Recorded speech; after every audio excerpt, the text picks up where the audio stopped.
జగిత్యాల జిల్లా మెట్పల్లి పట్టణంలో యూసుఫ్ నగర్ గ్రామం నుండి ఎమ్మెల్యే కార్యాలయంలో మాజీ సర్పంచ్ ఎగనందుల సత్యనారాయణ గౌడ్ ఆధ్వర్యంలో కల్వకుంట్ల విద్యాసాగర్ రావు, డాక్టర్ సంజయ్, ఎమ్మెల్సీ కవిత సమక్షంలో కాంగ్రెస్ పార్టీ నుండి 35 మంది బీఆర్ఎస్ పార్టీలోకి రావడం జరిగింది. 3వ వార్డు నుంచి వార్డు మెంబర్ జాఫర్, పల్లిరాజు, మాజీ సర్పంచ్లు మర్పల్లి శంకర్, పల్లి తుక్కయ్య, వారి కుమారుడు బొంగు రవి, కొత్తపల్లి రాజం, పంజాల శ్రీనివాస్, పల్లి రాములు, గాజర్ల మల్లేశం, ఎనుగందుల లక్ష్మణ్, కరిపిరాగు, మరిపల్లి హరీష్, బొంగు రవి తదితరులు బీఆర్ఎస్ పార్టీలో చేరారు. ఈ సందర్భంగా వారు మాట్లాడుతూ ఎమ్మెల్యే అభివృద్ధిని చూసి, సంజయ్ చేస్తున్న సేవా కార్యక్రమాలు చూసి యువకులు ఆదర్శంగా తీసుకొని సంజయ్ ని ఎమ్మెల్యేగా గెలిపించుకుంటే ఎన్నో అభివృద్ధి పనులు చేస్తాడని బీఆర్ఎస్ పార్టీలో చేరడం జరిగిందన్నారు.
వేసుకున్న వాళ్ళందరూ కలిసి మళ్ళీ ఒక ఫోటో దిగురు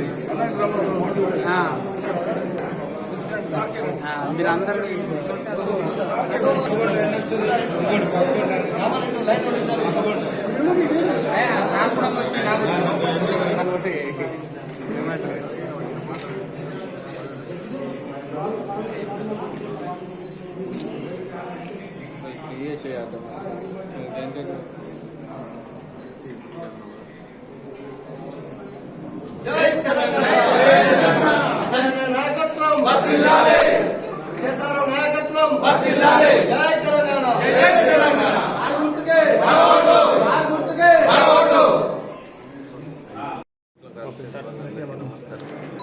ఈరోజు మేము సంజయ్ అన్న నాయకత్వంలో ఈరోజు టీఆర్ఎస్లో జాయిన్ అవ్వడం జరిగింది.